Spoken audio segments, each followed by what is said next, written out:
오늘 저는 실적 얘기도 하겠지만 네. 조금은 가볍고 네. 흥미로운 알겠습니다. 지금 전 세계에서 가장 핫한 주제를 좀 말씀드리려고 합니다. 네. 예. 지금 굉장히 핫하고요. 유럽은 이것 때문에 지금 난리도 아닙니다. 좋다. 뭐 지난번에 예. 지난주에 그 파리에 2시간 이내 비행기 금지 예. 그거를 제가 지난주에 저희 학회들 중에서 하나 학회가 있었거든요. 그거 이제 저녁 먹으면서 그 얘기를 했더니 난리가 나. 그런 소식은 예. 박 교수 어디서 들은 거야? 그래서 내가 또 그 정도는 하지. 그런 소식이 오늘도 그런 거 있는 거죠. 예, 지금 좀 이렇게 크게 부담을 느끼고 들으실 필요는 없어요. 굉장히 우리가 부담을 안 하죠. 그래요? 본인이 부담을 네. 하죠. 아니 시청자분들도 약간 예. 그래서 굉장히 재밌는 이야기를 말씀드리려고 하고요. 오늘은 그냥 본 주제로 먼저 말씀드리도록 프리마켓 하겠습니다. 먼저 보고 싶어요. 프리마켓 먼저 볼까요? 네, 알겠습니다. 지금 개장 10분 전인데요. 예, 오늘은 분위기가 조금 안 좋습니다. 전반적으로 나스닥이 0.4% 밀리고 있고 장전에 S&P 500 그리고 다우 다 이제 0.2% 정도씩 밀리고 있어서 분위기가 안 좋고 아까 이제 유효삼 위원님 나오셔서 말씀해 주셨지만 오늘 같은 경우에는 이제 미국 10년물이 좀 오르고 있는 상황이라서 전체적으로 봤을 때 대각선으로 그려놓고 봤을 때 왼쪽 위가 별로 안 좋죠. 예, IT가 안 좋다는 겁니다. 기술 성장률이 안 좋다는 거고 네. 저 오른쪽 위에 TSLA 보이시죠? 테슬라 예. 3% 정도 빠지는데 어제 이슈가 하나 있었는데 사고가 났습니다. 미국에서 좀 화제가 된 사고가 났었는데 아직까지는 추정인 것 같아요. 자율주행 테슬라 자동차를 가지고 이제 자율주행을 돌리면서 이제 가다가 아마 사고가 난 것 같다. 운전석이 없었다면서요? 예, 그러니까 사고가 나서 이제 화재가 나서 이제 불을 다 끄고 거기에 두 분이 있었는데 차 안에 운전석에는 아무도 안 계셨고 아이고. 한 분이 조수석, 한 분은 뒷자리에 있었습니다. 이야. 그러니까 자율주행으로 아마 이게 사고가 났을 거다라고 하는 추측이 돌아서 테슬라가 안 그래도 이번 달 말이나 뭐 다음 달 정도에 네. 새로운 자율주행 그 솔루션 그리고 올해 하반기에는 자율주행 하드웨어 새로운 걸 내려고 하는데 뭐 그런 부분에 있어서 조금 노이즈가 되지 않겠느냐라는 우려가 생긴 것 같습니다. 그래서 테슬라가 오늘은 좀 상대적으로 안 좋은데. 그리고 저 비트코인 하락하면서 영향도 받지 않을까요? 네, 영향 받을 겁니다. 예. 네, 그것도 약간 코인베이스도 오늘 또 흔들리나요? 오늘 근데 코인은 아시잖아요. 맨날 흔들리고. 근데 지금 암호화폐 가격 엄청 좋습니다. 지금 다시 올라가요? 지금 엄청 좋습니다. 이건 지금 이 순간 24시간 안 쉬니까 이거 어떻게 해야 돼? 근데 이게 좋다고 말하기 약간 그런 게 도지코인이 제가 1시간 전에 오면서 봤을 때는 플러스 40% 나 있더라고요. 플러스 네, 40이요? 그러니까 올랐다가 좀 빠졌다가 다시 좀 오늘 좀 전에 플러스 40 나왔는데 지금은 또 플러스 30 나 있습니다. 저같이 심장 약한 사람은 네. 못해. 그러니까 지금 제가 좀 전에 들어오기 전까지 봤을 때 암호화폐는 지금 분위기 좋습니다. 그래요? 그렇구나. 네, 그래서 참 신세계죠, 신세계. 네, 여러 가지 신세계를 많이 보고 있는데 그 코인베이스는 오늘 마이너스 3% 장전에 빠지고 있는데 두 가지 이슈가 있어요. 그 돈나무 누나가 네. 자기 펀드에 코인베이스를 많이 샀다라는 이슈도 있었는데 CEO가 많이 팔았죠. 팔았대요. 주가를 주식을 팔았대요. 네. 상당한 관계자들이 대검해도 된대 보니까. 네, 네. 그래서 뭐 그런 이슈 때문에 오늘은 조금 빠지고 있는 상황입니다. 그러나 뭐 코인베이스도 그렇고 테슬라도 그렇고 제가 오늘 가장 주목하는 주식이 하나 있습니다. 기대됩니다. 네. 뭘까요? 일단 유럽에 하나 상장되어 있는 주식인데요. 유벤투스? 네, 축구팀 아니에요? 맞습니다. 유벤투스가 지금 유럽에서 16%가 오르고 있고요. 잠깐만요. 네, 축구팀도 상장합니까? 상장되어 있습니다. 저기 굿즈 파는 건가요? 아니, 축구팀입니다. 네. 티켓 팔죠, 티켓. 축구팀입니다. 네. 팀 자체가 전 상장되어 있고요. 몰랐습니다. 그리고 지금 미국 시장으로 봤을 때는 이 맨체스터. 맨체스터? 맨유가 지금 장전에 10%가 오르고 있죠. 아직 뭐 9분 남았으니까 장 열리기. 네. 예, 지금 맨체스터 유나이티드 NIS에 미국에 상장되어 있는 맨유가 지금 장전에 10%가 오르고 있습니다. 자, 그럼 이 지금 유럽의 축구팀들이 다 같이 오르고 있는 분위기인 거네요? 네, 지금 상장되어 있는 축구팀이 뭐 맨체스터 유나이티드 네. 그리고 좀 전에 보셨던 유벤투스, 네. 도르트문트라고 하는 도르트문트 독일 팀, 알죠. 네. AS 로마 이런 데 네. 상장되어 있고요. 셀틱인가 거기도 좀 상당히 있는 것 같은 걸 알고 있는데 몇 개 있는데 지금 대부분 도르트문트도 지금 주가가 좋긴 해요. 뭐 이유가 있나요? 네, 지금 난리가 났습니다. 뭔데요? 네, 지금 스포츠 뉴스 보시면 더 빨리 아시는데 지금 뭐야 저게 슈퍼리그? 예, 유럽 축구에서 지금 슈퍼리그를 결성을 한다라고 하는 소식이 전해졌고요. 예. 그럼 그러니까 뭐 분데스, 프리미어 이걸 다 합치는 거예요? 합치는 건 아니고요. 그럼 뭐예요? 잘하는 애들만 모이겠다. 뭐 1부 리그 중에 다시 또 1부 리그가 생기나 보구나. 맞습니다. 그러니까 지금 뭐 그 축구에 좀 생소하시거나 이제 유럽 축구에 더더욱 좀 생소하신 분들을 위해서 간단히 설명을 드리면요. 네. 지금 시스템은 잉글랜드 네. 프리미엄 리그에 20팀이 있습니다. 네. 네, 1부 리그죠. 잉글랜드 1부 리그. 그리고 스페인에 네. 1부 리그가 20팀 정도 있고 네. 이태리에도 1부 리그가 20팀 정도 있고 네. 독일에도 있습니다. 예.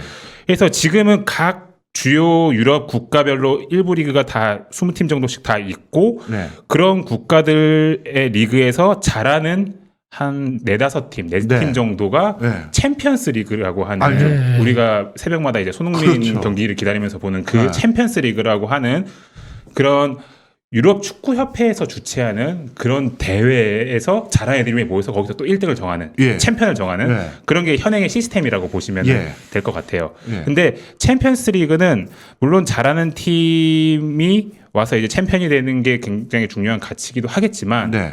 그에 못지않게 정치적인 느낌으로 유럽의 각국의 그러니까 EU와 마찬가지로 네. 유럽의 축구는 하나의 하나다. 통합되어 있는 하나의 그런 통합된 플랫폼이고 네. 요 안에서 뭐 영국이라든지 독일, 스페인 등의 잘하는 국가들에서 많이 팀이 참가하지만 수많은 작은 국가, 조금 약한 예. 리그들에 있는 팀들도 이제 다 챔피언스 리그에 참가해서 거기서 막 이변이 일어나고 하잖아요. 막 맞아요. 그리스 팀이나 막 맞아요. 동유럽 팀이 갑자기 영국 축구팀 이기고 막 그런 이기고. 이변이 일어나잖아요. 이렇게 하나의 그런 정치적인 의미도 조금 있는 하나의 이제 유럽 축구의 장으로서 이제 자리를 잡고 있었는데 네. 지금 원래 이게 올 초부터 스물스물 얘기가 나왔다가 갑자기 지난주 주말에 여기 보이시는 이 굉장히 유명한 축구팀들이 있죠. 네. 예. 리버풀, 맨체스터 유나이티드, 레알 마드리드, 바르셀로나 이런 팀들이 모여서 네. 뭐 공식적으로는 얘기는 안 하지만 우리 챔피언스 리그 더 이상 안 나갈 거야. 와. 예, 우리는 그냥 우리들 그러니까 각 반에 1등 하는 애들만 모아서 그냥 축구를 할 거야. 그러니까 그런 리그를 만들 거야. 챔피언스 리그 대신에 그 리그에서만 우리가 이제 경기를 하겠다는 겁니다. 그럼 챔피언스 리그는 안 나가고. 네, 아직까지는 이제 자국 리그는 참가하고 이제 챔피언스 리그는 안 나가고 네. 이 슈퍼리그라고 하는 잘하는 애들만 모이는 리그를 따로 만들겠다라는 정도의 느낌입니다. 지금 분위기는. 그럼 매 시즌마다 바뀔 거 아닙니까? 근데 굉장히 흥미로운 게 예. 지금 12팀이 지금 참여했거든요. 예. 네. 이 팀은 안 바뀐답니다. 무조건 고정. 나는 무조건 고정이야. 네. 네. 오만한데. 저게 돈의 논리죠, 저거 돈의 네. 논리. 네, 그리고요. 그럼 나머지 팀들은 그때 바뀌는 게 있는 거예요, 추가로? 그래서 추가적으로 지금 12팀이 우리 참가할 거야. 이 슈퍼리그를 하는데 참가할 거라고 결정을 지었고요. 네. 추가로 3팀을 더 받을 겁니다. 세 팀만? 빼박팀. 그 3팀도 강등 이런 거 없습니다. 네. 무조건 그 12 플러스 3팀은 15팀은 무조건 이 슈퍼리그에서 고정입니다. 그리고 얘네들의 이 슈퍼리그의 계획은 그 15팀 플러스 5로 해서요. 그 5팀은 왔다 갔다. 네. 전년도 성적 보고 5팀은 우리가 껴줄 수 있으면 껴줄게. 이 정도로 하는 약간 굉장히 오만한 지금 리그가. 진짜 오만하네. 그래서 이게 단순히 뭐 스포츠 산업에서 벌어지는 뭐 그런 뭐 팀들 간, 뭐 협회 간의 뭐 싸움 이런 거를 넘어서 이게 하나의 정치와 자본의 싸움으로 그렇죠. 지금 예. 여겨지고 있는 거고요. 이들이 이런 리그를 만드는 게 이유가 뭐냐면요. 돈입니다. 돈. 예. 순전히 돈이라고 보셔도 됩니다. 그렇죠. 그 네. 코로나 때문에 입장 수익을 못 버는 걸 벌충하려고 그런 건가요? 그런 것보다 예. 제가 좀 이따 보여드리겠지만 예. 이런 탑 클래스 팀들도 어찌 보면은 억울한 측면이 꽤 있었어요. 어떤 이유예요? 네. 한번 설명 네, 들어봐요. 그리고 이제 여기 말씀드리고 그런 네. 돈이 좀 억울한 측면도 있었고 그리고 이게 유럽과 미국의 싸움입니다. 이런 15개 지금 보이시는 12개 팀 슈퍼리그를 만들려고 하는 12개 팀 뒷배에는 상당히 미국 자본이 있고요. 실제로 이 슈퍼리그의 메인 스폰서로서 지금 거의 확정적인 게 JP모건입니다. 우와. JP모건도 공식 선언했습니다. 우리는 슈퍼리그에 투자하겠다. 투자하겠다. 돈 냄새 맡았네요. 네, 그래서 한 7조 원 정도가 이미 펀딩이 됐고 야. 예. 그래서 이따 말씀드리겠지만 지금 그러면 돈 얘기 좀 드릴까요? 네. 네. 그래서 지금 이 12개 팀이 참가해서 지금 난리가 났습니다. 그래서 지금 뭐 정치권에서는 어떤 얘기가 도냐면요. 지금 뭐 그 영국 총리가 요거를 결사반대하겠다. 너희 유럽 축구팀들 여기 참가하는 축구팀들 우리 뭐 경찰 지원이나 이런 거 하나도 안 해주겠다. 그리고 각 국에서 여기 참가하면 너희 가만 안 두겠다라고 하는데 이 클럽들은 엄청나게 지금 고자세로 우리는 참가할 거라고 얘기하고 있는 상황입니다. 하나만 여쭤볼게요. 네. 유럽의 각 국가들은 슈퍼리그에 참여하는 거에 대해서 부정적인 이유는 뭔가요? 왜 그러냐면은 예. 이건 약간 스포츠 얘기인데 제가 오늘 주식 얘기인데 괜찮아요. 가볍게 얘기하신다고 하셨어요. 인포맥스 스포츠 지금까지. 근데 이게 워낙 큰 자본의 얘기라서 좀 도움이 될 것 같아서 가지고 온 건데 왜 그러냐면은 이렇게 잘하는 애 20개만 모아놓은 리그를 하나 결성해 놓잖아요. 얘들이 네. 일주일에 한 번씩 경기를 할 겁니다. 그렇네. 그러면은 자국 리그 게임이 있고 요 그렇네. 슈퍼리그 게임이 있으면은 어느 거에 더 신경을 쓸까요? 당연히 슈퍼죠. 당연히 슈퍼리그를 신경 쓰죠. 그리고 이런 경기력뿐만 아니라 돈적인 측면에서도 이런 게 만들어지면요. 자국 리그의 돈벌이가 엄청나게 줄어들 수밖에 없어요. 그렇네. 모든 자본이 다 슈퍼리그 쪽으로 몰리는 거죠. 그래서 중계권도 훨씬 더 맞습니다. 중계권료도 지금 뭐 예를 들어서 챔피언스리그가 엄청 비싸지만 이런 슈퍼리그가 만들어지면 챔피언스리그 중계권은 엄청 떨어질 겁니다. 그렇죠. 중계권료도. 그래서 이게 굉장히 큰 이슈고 돈 얘기를 잠깐 드리면은 방금 말씀드렸던 중계권이 지금 굉장히 큰 첨예한 논쟁거리가 되고 있는 것 같아요. 이것 때문인 것 같아요. 지금 영국의 프리미어리그 같은 경우에는 중계권료가 무서운 속도로 상승을 하고 있습니다. 와. 이거는 뭐 축구 얘기는 아니지만 미국의 NFL 같은 경우도 무서운 속도로 올라오고 있습니다. 그러네요. 예, 모든 스포츠 중계권의 가치가 굉장히 빠르게 올라오고 있고 이런 것을 이끄는 게 스포츠 자체가 굉장히 매력적으로 되고 있는 부분도 있지만 스트리밍 서비스도 최근에 스포츠 쪽에 굉장히 관심을 보이면서 그들도 이제 스포츠를 스트리밍으로 중계하고 싶다라는 그런 니즈가 올라오면서 중계권료가 계속적으로 올라오고 네. 있는데 그래서 이렇게 중계권료가 올라오고 있는 거죠. 근데 아까 제가 말씀드렸던 슈퍼리그를 구성하고 싶어하는 그 상위 리그의 팀들은 중계권료 이렇게 올라온 거 우리 때문이다라고 생각하고 있는 거예요. 순전히. 이거 우리 때문이지. 근데 우리 때문인데 우리가 돈을 나눠 갖는구나. 너무 나눠 갖는. 이게 예를 들어서 이게 제가 좀 극단적일 수도 있는데 그 이런 상위권 팀은 이런 느낌일 수도 있을 것 같아요. 만약에 이제 제가 여기 나옵니다. 어느 날 이제 연합인포에서 엄청나게 섭외를 잘하셔서 워런 버핏을 섭외를 했습니다. 네. 그래서 네? 제가 여기 할거 워런 버핏이 여기 앉습니다. 그래서 그날 시청률이 거의 전 세계적으로 난리가 났어요. 네. 광고 수익도 엄청 찍혔습니다. 네. 그 상황에서 제가 한 광고 수익 한 100억 찍혔다는 걸로 들었는데 저 한 30억 주시죠? 이러면 주시겠습니까? 멱살 잡아야죠. 이거. 너무 비유가 어려워. 자 이렇게 보시면 돼. 네. 걸그룹이 있는데 네. 걸그룹 중에서 한 명이 있어서 네. 걔가 돈을 다 벌어. 아. 그런데 다 나눠 갖는 구조. 맞습니다. 그거잖아요. 네, 맞습니다. 아, 이게 근데 좀 어렵게 쏙쏙 얘기를 해. 들어오는데요. 네, 네. 극단적으로 조금 그렇게 느낄 수 있는 것 같아요. 네. 그래서 이거를 숫자적으로 한번 이해를 한번 뭐 보시면은요, 이 자료가 아마 이거를 정확하게 보여줄 것 같은데 이게 한투증권의 이제 권윤구 애널리스트가 2년 전인가 쓴 네. 보고서고요. 저랑 같은 팀에 있던 제 동료였는데요. 예, 윤구한테 고맙다는 얘기를 먼저 드리고 싶고 어쨌든 뭐 미용실 아줌마도 네. 아니고. 네. 그래서 보시면은 이게 그 영국 프리미어 리그 기준으로 1위부터 20위까지 돈을 어떻게 쪼개갔느냐에 대한 그런 사연입니다. 예. 사실 1위랑 20위는 사실 순위 차이가 굉장히 많이 나고 인지도 차이가 어마무시하게 나죠. 20위는 처음 들어봐요. 근데 국내 중계과 같은 경우에는 거의 비슷하네. 균등 배분 비율이 엄청나게 높습니다. 아. 네, 엄청나게 높습니다. 네. 물론 중계 횟수나 순위 배분은 상대적으로 당연히 높은 인기가 많고 실력이 좋은 팀이 많이 가져가겠죠. 근데 해외 중계권을 그냥 n분의 1. 맹방이네. 네.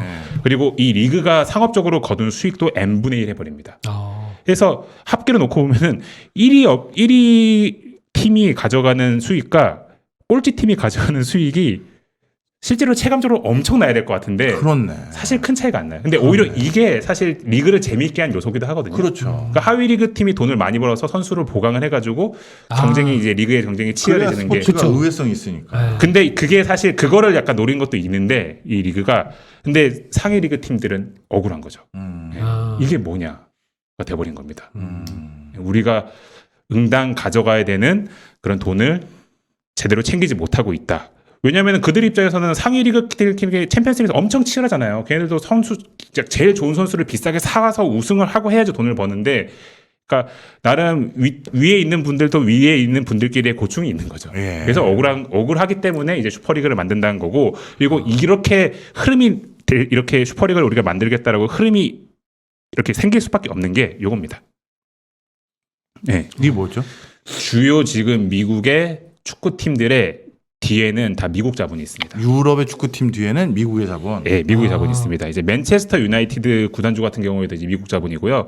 보시면은 이 구단주들이 가지고 있는 팀들이에요. 아니, 시민구단도 있네. 시민구단. 예, 맨체스터 시티야 워낙 잘 아는 네. 거고, 아니 리버풀 주인이 보스턴 레드스타스 주인이에요. 오너이기도 합니다. 네, 그리고 아스날 주인과 같은 경우에는 구단주 같은 경우에는 지금 보시면은 이제 뭐 엄청나게 많은 뭐 네. 스포츠 구단이나 비즈니스를 하고 있는 상황이죠. 월마트 쪽의 사이이기도 하고요. 스포츠 프랜차이즈네. 다 보면은 그러네요. 다 기업과 금융입니다. 그러니까 DNA가 지금 빅클럽들의 DNA가 많이 바뀌어 있는 거예요. 지금. 근데 제가 하나 네. 갑자기 궁금한 게, 네. 저 지금 회사들이라네. 팀들. 그 구단들 중에서는 분명 슈퍼리그에 못 끼는 구단도 꽤 있을 거 아니에요. 아, 여기는 다 끼는 구단입니다. 아. 네, 죄송합니다. 제가 말씀드렸다는데 여기는 다 끼는 다 구단입니다. 끼는 네, 그러니까 네. 진짜 미국 자본이겠구나. 네, 예. 다 끼는 구단들인 거고요. 그래서 지금 이들 입장에선 스포츠라는 거는 비즈니스입니다. 그렇죠. 그러니까 지금 영국에서 막 이렇게 평생 동안 막 영국 축구를 이제 매주 토요일마다 막 펍에 가가지고 막 열광하시던 그런 전통적인 팬들이 있는 반면에 그런 스포츠를 이런 비즈니스 관점에서 보시는 분들이 있기 때문에 이분들 입장에서는 우리가 100 받아가야 되는 거를 그렇죠. 평소에 50 받아가면 이게 말이 되냐. 근데 뭐 다른 사람들은 너 50도 너무 큰 돈이야라고 하지만 비즈니스 하시는 분들 입장에서 그게 말이 되냐는 거죠.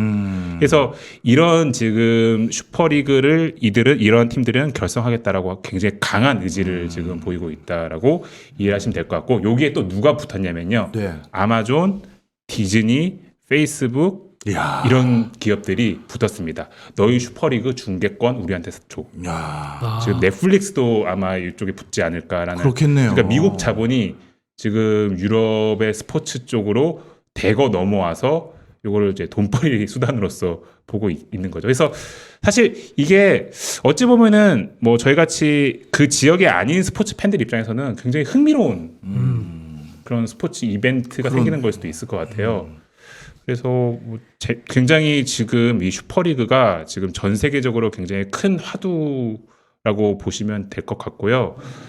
이게 한동안 어마무시하게 좀 시끄러울 수도 있을 것 같습니다. 그럴 것 같습니다. 그 네. 인터밀란은 지금 중국계 기업이 가지고 있다가 경영난으로 매각이 유력하다고 하는데 우리나라 저기 NC소프트나 이런 데서 저런 거 사면 안 되나? 우리도 껴야 되는데. 주가에는 안 좋을 것 같은데요. 주가는 안 좋은가요? 근데 이들이 되게 왜 이렇게 자신 있게 우리가 되게 슈퍼리그 할 거야라고 얘기하는 이유를 하나만 좀 네. 돈 얘기를 말씀드리면 네. 금액으로 말씀드릴게요. 네.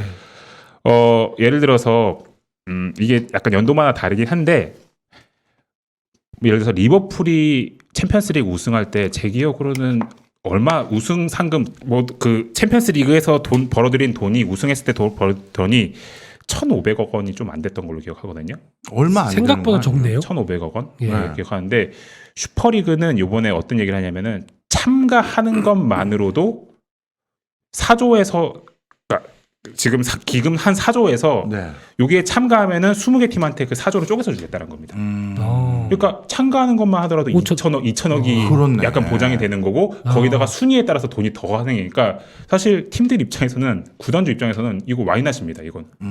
미국식 가야죠. 자본주의가 붙었네요, 그냥. 예. 그리고 그래서 지금 약간 유럽이 난리가 났는데 피파도 이걸 반대했었거든요. 네. 근데 조금 전에 뉴스를 보니까 피파도 슈퍼리그를 약간 인정하려고 하는. 피파도 떨어지는 게 있나 보죠? 그래서 피파는 또 자기들이랑 같이 뭔가 엮으려고 아, 하는 것 같더라고요. 예. 그래서 지금 이 슈퍼리그라고 하는 게 굉장히 지금 글로벌리 좀 중요한 이슈다라고 생각을 하고 있습니다. 그래서 좀 뭐 주식 얘기를 하면은 맨체스터 유나이티드도 상장돼 있고 유벤투스도 상장돼 있고 하지만 뭐 오늘은 좀 주식 얘기보다는 이런 좀 하나의 좀 중요한 흐름에 대해서 조금 말씀을 드려봤습니다. 이야, 정말 그러면 신기롭네. 주가도 오를까요? 어떤 주가요? 지금 아까 상장 축구 관련 예, 회사. 축구 관련 지금 주식도 이미 오른 거잖아요. 오르죠. 왜냐하면은 네. 지금 바뀐 게 없는데 돈이 생기는 거니까. 생기는 아, 예. 예. 중개권료도 굉장히 올라갈 거고. 그럼 좀 난감한 질문 한번 드려볼까요? 그럼 우리 FC 서울은 어떻게 해야 돼요? 야, 이거 신기한 소식입니다. 근데 이제 뭐 아시아 지역에서도 이런 게 생기지 않을까요? 사실 제가 네. 옛날에 국제기관에 근무를 하고 있었을 네. 때 연구원으로 일하고 있었을 때 모 저기 그 기관에서 한중일 단일 스포츠 리그에 대한 용역을 한번 네. 수행을 하려고 한 적이 있었어요. 그때 이제 중국 먼저 찾아갔죠. 예. 일본은 왠지 또 얘기하기 좀 껄끄럽더만요. 그래가지고 중국을 먼저 찾아가서 한중일 그러니까 FC 서울이 FC 베이징, FC 도쿄 이렇게 다 돌아가면서 투어하면서 단일 리그를 만들어서 우리도 시장을 키워서 유럽 축구 리그에 대항할 수 있는 아시아 축구를 만들자라고 했는데 그러기엔 중국이 너무 못. 아니 그게 아니라 중국은 자본으로 우리가 니네를 다 누를 건데 왜 니네랑 우리가 하냐 이런 느낌이 좀 있었었고요. 일본은 뭐 사실 아시아에서 우리가 네. 탑이다라는 그 그쵸. 피파 네. 랭킹에서 네. 그런 생각이 많고 그래서 그냥 얘기하다 말았어요. 그래서 좀 재밌는데 한번 저는 그냥 이거를 그냥 단순히 좀 넘기기보다는 여기서 뭔가 투자 아이디어가 있지 않을까라는 그런 좀 생각을 한동안 있는 것 해볼까도. 같아요. 예? 네. 특히 맨체스터는 제가 기억하기로 태국에 갔었을 때 태국 증시에도 맨체스터가 상장돼 있었던 걸로 기억하거든요. 네. 그러니까 만약에 우리나라에서도 저런 것들을 일종의 컨텐츠 비즈니스로 예를 들어서 누가 상장을 해서 전부 다 슈퍼리그에 대한 권한을 가진 그러면 뭐 코스닥에 상장해서 충분히 뭔가 뭐 코리아 뭐 회사에서 해볼만 할 것 같은데. 그래서 제가 오기 전에 별의별 생각을 다 했는데 네. 뭐 없을까 좀 너무 무책임한 것 같아서 얘기해보세요. 어떻게 하다가 막 던지는 거야 이런 생각을 하는 거죠. 그러니까 네.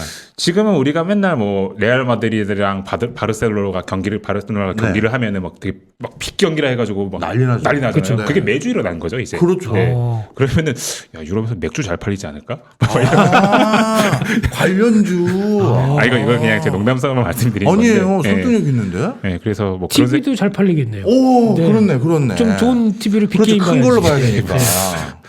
고민 또요. 또 없습니까? 또 대표님하고 또. 뭐 맥주만 있으면 안 되죠. 치킨도 저기 있어야죠. 나이키나 아디다스 새로운 유니폼들 다 사야 될 거 아니에요. 슈퍼리그 아닌가? 뭐 만들어지 이제 막 가는구나. 저는 곰곰이 생각을 해보고 알겠습니다. 나중에 뭐 있으면은 한번 네. 말씀드려보도록 하겠습니다. 나중에 후속 소식도 꼭 알려주세요. 네, 네. 알겠습니다. 그러면 이제 남은 시간 짧게 이번 주 실적 발표에 대해서 포인트만 좀 짚어드릴게요. 그러니까 이번 주에는 무엇을 봐야 하는지를 간단하게 말씀을 드리는 건데 월요일부터 화, 수, 목, 금 이렇게 굉장히 실적이 많은데 굉장히 중요한 기업이 굉장히 많습니다. 그래서 뭐 해외 주식 투자하시는 분들도 중요하지만 국내 주식 투자하시는 분들 역시도 좀 관심을 가지실 필요가 있는 실적 발표가 많아서 말씀드릴 거고요. 일단 19일 월요일에는 스틸 다이나믹스 실적을 뭐 저희도 내일 시간이 되면 좀 내용 괜찮은 거 있으면 말씀드릴 건데 네. 철강 회사인데 미국 인프라향 비중이 가장 높습니다. 이 회사가. 네. 그러니까 만약에 이제 바이든 행정부가 인프라 투자를 대외적으로 했을 때 뭐 철강 뭐 굉장히 많은 철강 수요가 생기잖아요. 가장 큰 수혜를 받을 수 있는 회사입니다. 사업 구조상 예. 인프라향 비중, 뭐 도로라든지 건물이라든지 이쪽 비중이 가장 높은 회사이기 때문에 이 스틸 다이나믹스가 올해 연간 가이던스를 어떻게 주는지, 올해 자신들의 사업 사항을 어떻게 전망을 하는지가 사실 올해 인프라 투자 내년에 뭐 올해보다 내년이 더 유력해 보이긴 하는데 어떤 식으로 인프라 투자가 예상이 되는지를 조금 알아볼 수 있는 힌트가 되지 않을까 네. 생각하고 있고 화요일에는 넷플릭스 뭐 실적이 나오는데 미국 시간 화요일입니다. 넷플릭스 실적이 나오는데 이거는 이제 국내 컨텐츠 주식 엔터 주식 투자하시는 분들 입장에서는 중요하죠. 넷플릭스가 뭐 컨텐츠 수급, 컨텐츠 투자를 얼마만큼 많이 할 건지에 따라서 관련주들의 이제 동향이 좀 많이 달라질 가능성이 있기 때문에 그래도 실적은 작년보다 좀 떨어지지 않을까요? 작년에 하도 언택트 했을 때보다. YOY로는 그럴 것 같지는 그 않은데 근데 그러니까 그로스 자체는 좀 네. 떨어질 가능성은 있을 것 같습니다. 네.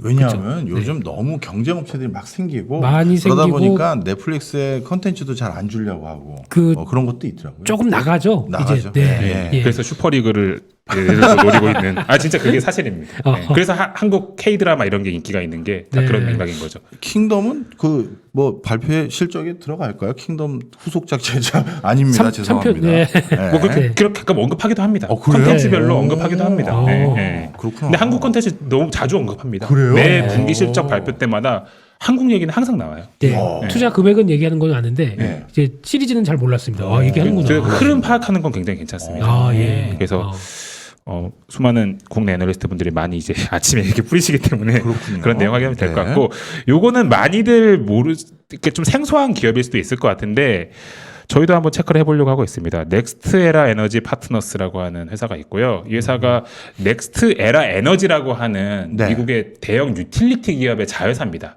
음. 이 회사도 상당히 돼 있는데 이 회사는 태양광 발전을 주력으로 하는 사업자입니다. 그래서 지금 태양광 업황이 지금 뭐 정책적으로는 굉장히 좋은 것 같은데 주가가 사실 지난주 금요일에는 잠깐 반등하긴 했지만 주가가 굉장히 쩔어 있거든요. 네. 정말로. 그래서 이런 넥스테라 에너지 태양광만 전문으로 하는 이런 기업들이 무슨 얘기를 하는지 역시도 체크해 보실 필요가 있다라고 생각을 하고 있습니다. 그래서 화요일은 뭐 여러 가지 기업이 있지만 오늘은 한 이 두 개 정도만 포인트를 보셔도 굉장히 흥미롭다라고 말씀드리고 있고요. 수요일은 사실 반도체 장비 업체 ASML과 램 리서치가 실적을 발표를 합니다. 올해 가이던스, 투자 전망 이런 부분들 체크하셔서 지금 반도체가 쇼티지가 난리가 아닌데 그런 부분들을 이런 회사들이 어떻게 해결을 해 나갈 건지 전망이 어떤지를 참고하실 수 있을 것 같고, 크라운 캐슬이라고 하는 이 리츠인데 통신 인프라 중계탑 같은 거를 이제 자산으로 해서 네. 리츠로 상장되어 있는 회사고요. 버라이즌은 미국에서 최대 통신사죠. 5G 투자라든지 뭐 통신 쪽에 투자를 얼마만큼 많이 할 건지에 대한 그런 힌트를 얻을 수 있지 않을까 싶습니다. 그래서 수요일 이렇게 보시면 될 것 같고요. 목요일이 굉장히 흥미롭습니다. 인텔. 네. 그리고 지금 미국에서 제일 잘 나간다라고 이야기가 되고 있는 스냅이라고 하는 SNS 플랫폼 이 기업과 그리고 시게이트 테크놀로지 이 회사도 꼭 보실 필요가 있습니다. 하나씩 간단히 말씀드리면은 뭐 인텔은 뭐 파운더리 전략이라든지 그리고 하반기 얘네가 얼마 전에 뭐 앞으로 6에서 9개월 안에 뭐 자동차 반도체 생산해가지고 미국의 자동차 회사들한테 공급하겠다라고 했는데 하반기에 이루어지는 일들이잖아요. 그런 부분들을 회사가 어떤 식으로 코멘트를 다시 하는지가 반도체 쇼티지 상황에서 좀 중요한 대목이 될 수도 있을 것 같고요. 그리고 뭐 계속적으로 뭐 이야기가 나오고 있지만 역시 실적 발표에서 파운더리 얘기가 안 나올 수도 없을 것 같아요. 그래서 그런 파운더리 얘기도 국내 투자자분들한테 굉장히 좀 중요한 이슈가 되지 않을까라고 생각을 하고 있습니다. 근데 제가 뭐 아시다시피 인텔을 굉장히 좋아하는 그렇죠. 걸로 네. 알려져 있고 아시잖아요. 네, 굉장히까지는 아닌데 그냥 좀 요즘 유심히 집해보고 있는데 네. 저는 그냥 약간 좀 오해를 하시는 분들도 계시더라고요. 제가 인텔을 좋아하는 포인트는 그런 파운더리나 그런 것보다 아키텍처 설계 개선입니다. 하반기 이후에 나올. 네. 그래서 그 부분은 뭐 나중에 시간 될 때 알겠습니다. 말씀드리도록 하겠습니다. 어쨌든 그리고 이제 스냅이라고 하는 SNS 플랫폼이 얼마만큼 많은 트래픽의 증가가 있었는지를 좀 보실 것도 흥미롭고요. 이 시게이트 테크놀로지 이 회사도 좀 관심 있게 보실 필요가 있습니다. 이게 왜 그러냐면요. 네. 시게이트 테크놀로지가 전통적으로 실적 발표 컨퍼런스 콜 때 데이터 센터향 반도체 수요에 대한 얘기를 꽤 해줬습니다. 꽤 신뢰성 높게 해줬습니다. 이때까지 전통적으로. 그래서 이 시게이트 테크놀로지가 NL 하드 디스크 드라이브라고 하는 데이터 센터에 들어가는 하드 디스크 드라이브 제품이 얘네 지금 현재 주력 제품이거든요. 그래서 이 제품의 수요가 어떤지를 투자자들이 항상 묻는데 이 NL 하드디스크 드라이브의 수요가 데이터 센터 수요라고 보셔도 거의 무방합니다. 그래서 국내 뭐 삼성전자나 하이닉스 보시는 분들 입장에서는 메모리 수요, 다방면에서 발생하는 메모리 수요 중에서 데이터 센터 쪽에서 얼마만큼 메모리 수요가 있을지도 굉장히 관심이 많으시잖아요.